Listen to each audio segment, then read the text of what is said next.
We're going to begin this hour with breaking news in the war between Israel and Palestine, and we're going to go right to the Rafah border gate and the very moment the crossing opened for the foreign nationals who have been trapped there since the attack between Israel and Palestine October the 7th.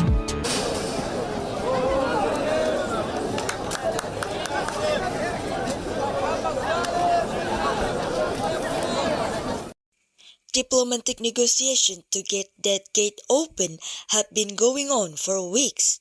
Word of the breakthrough agreement came just a few hours ago.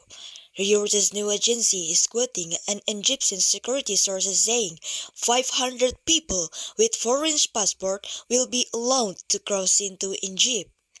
The Washington Post puts that number at 400, reporting the Hamas Border Authority released a list of names and told those people to go to the Rafah crossing in Gaza.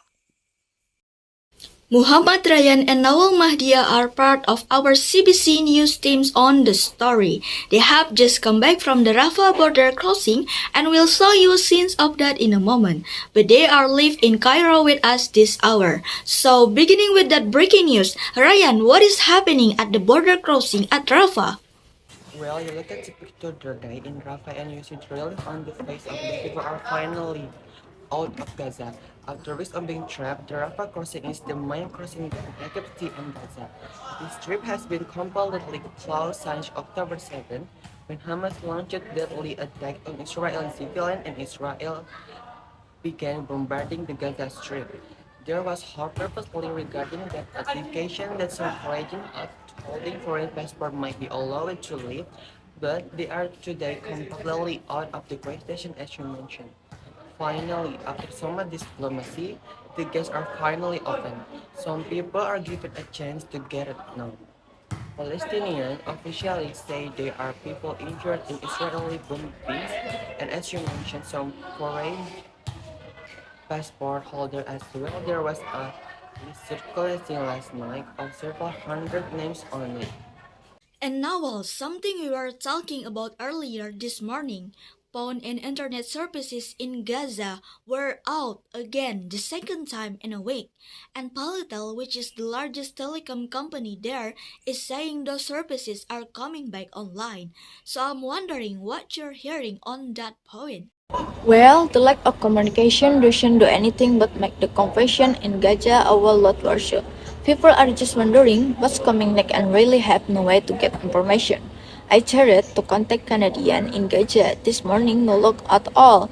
No interesting as the print priest spoke to a woman in Rafah who she said she was a Palestinian Canadian and she was talking not just about a communication breakdown, but also telling her story about how she made it to Rafah.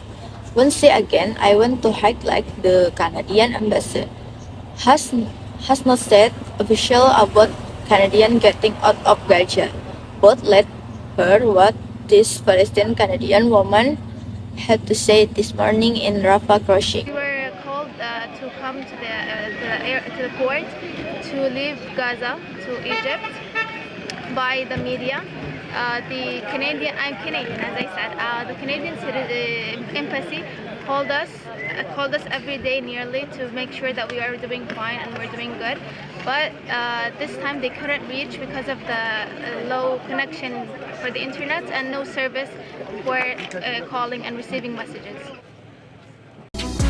Okay, thank you Rayyan and Nawal for reporting this breaking news. That is the CBC Morning News for this Monday. Thanks for watching. I'm Rufaida. Have a great day.